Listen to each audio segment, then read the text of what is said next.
13th chapter.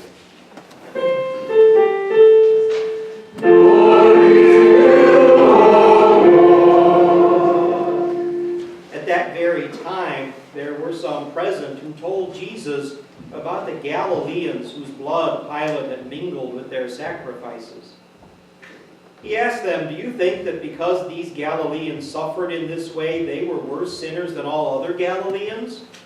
No, I tell you. But unless you repent, you will all perish as they did. Or those 18 who were killed when the tower of Siloam fell on them. Do you think that they were worse offenders than all the others living in Jerusalem? No, I tell you. But unless you repent, you will all perish just as they did." Then he told this parable. A man had a fig tree planted in his garden, and he came looking for fruit on it and found none. So he said to the gardener, "See here, for 3 years I have come looking for fruit on this fig tree, and still I find none. Cut it down. Why should it be wasting the soil?" He replied, "Sir, let it alone for 1 more year, until I dig around it and put manure on it. If it bears fruit next year, well and good. But if not, you can cut it down." The Gospel of our Lord.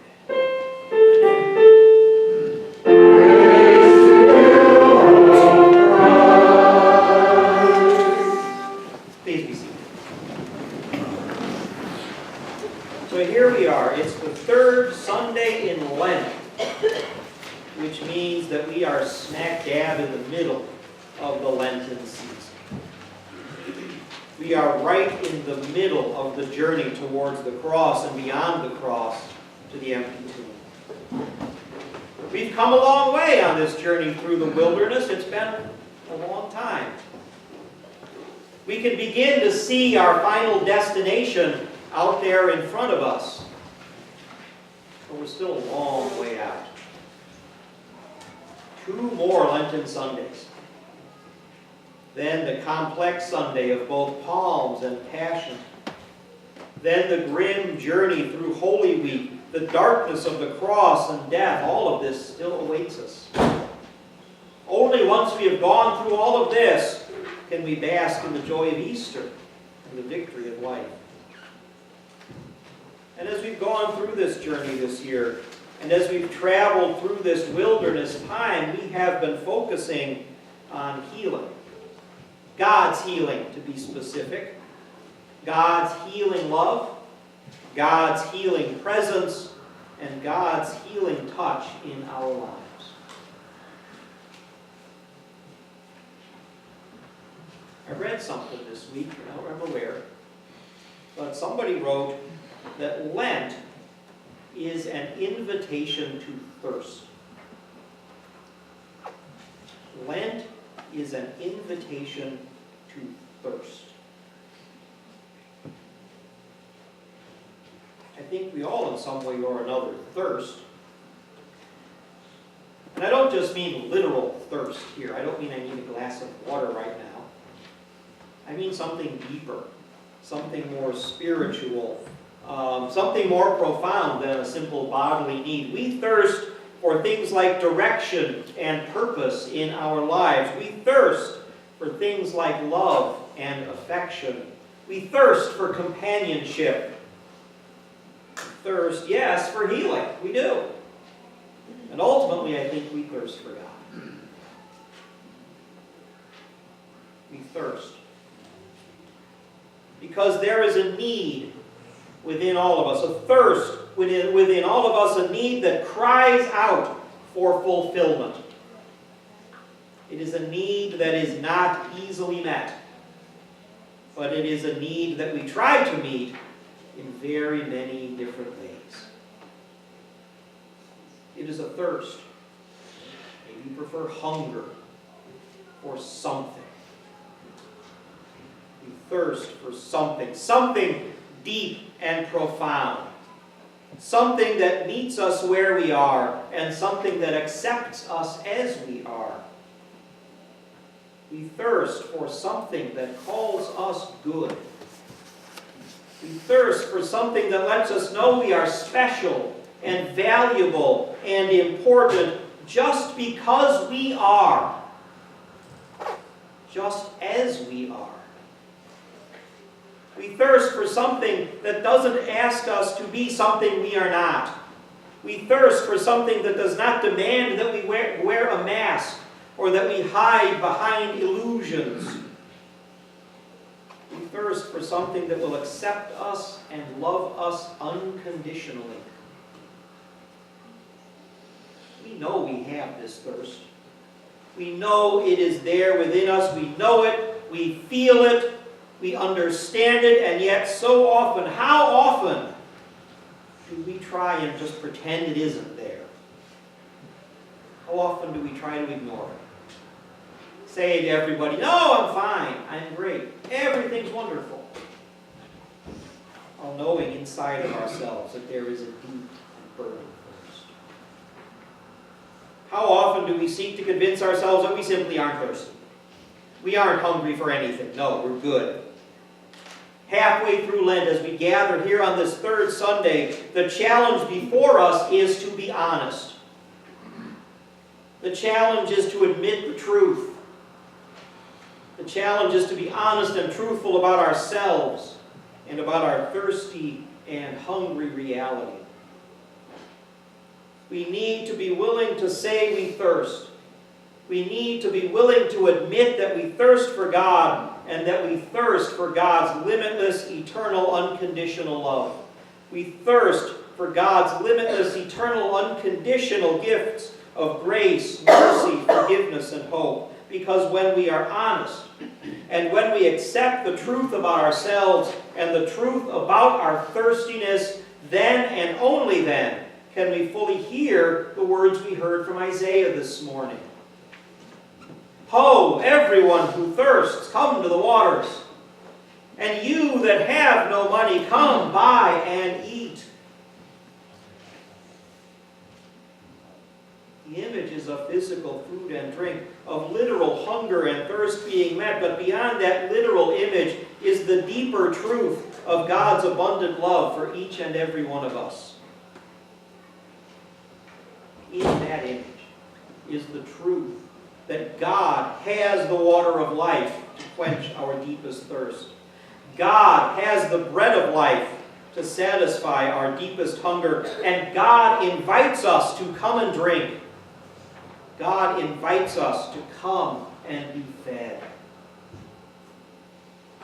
God calls out to us to seek God. God invites us to call upon God. And not out of a forlorn hope, but out of a confident assurance. We should seek God because we know that God is easily found. And we should call upon God because we know that God hears us and God responds to us.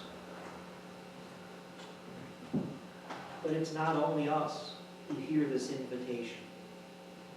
It is not only you and I who gather here in worship this morning.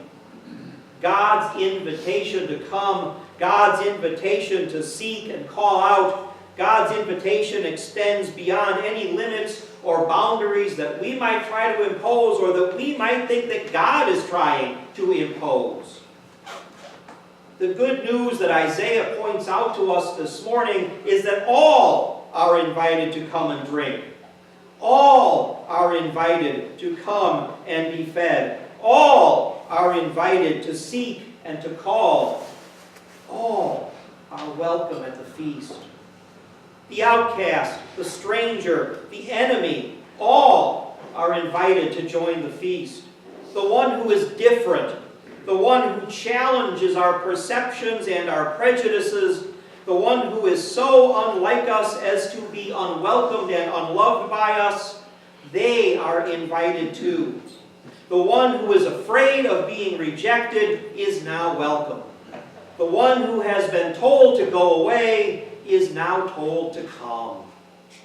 Because the water of life, the bread of life that God offers to you and I, God also offers to everyone else as well.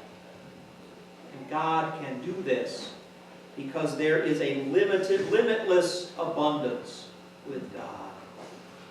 The water of life never ceases to flow, and the bread of life never ceases to be provided.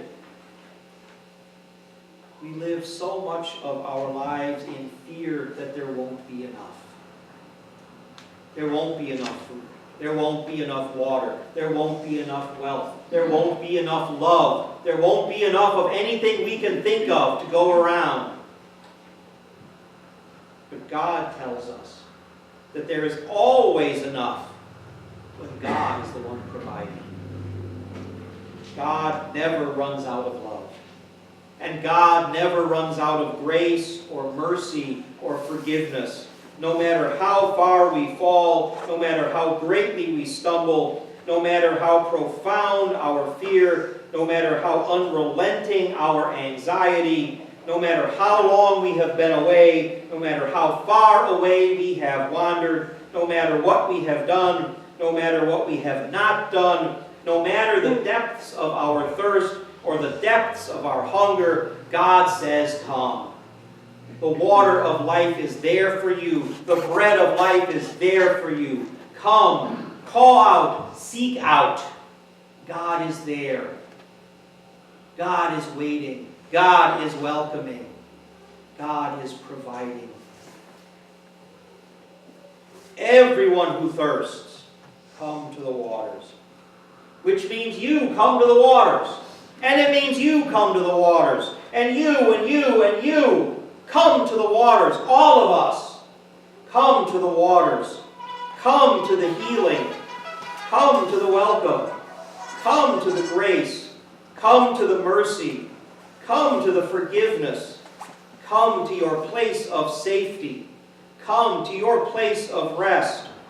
Come to the waters of life. Come to the healing waters of God's love. Come and drink. Come and sate your thirst on God's living water. Come to God's new creation. Come to abundance that can't be contained and never runs out. Come to God. Come back to God. Come to God for the first time. Come to God knowing you are welcome and knowing that you are loved and knowing that you are accepted and knowing that you are whole. Everyone who thirsts, come to the waters. Everyone, each one, come. Come. Amen.